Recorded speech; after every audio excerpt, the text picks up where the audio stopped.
Hey everyone, welcome to Gaming Explained. In today's video, I'm gonna show you how to set Demon Slayer game to full screen display. So let's get started. Begin by launching settings on your mobile device. Scroll down until you find Apps option. Tap on it. Now select Manage Apps option. In the search bar, type in Demon Slayer and perform your search.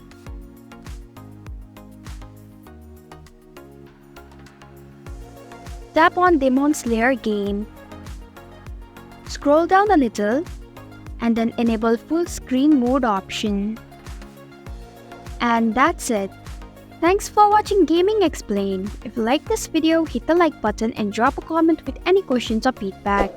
If you are new, subscribe and click the bell icon to stay updated on the future videos.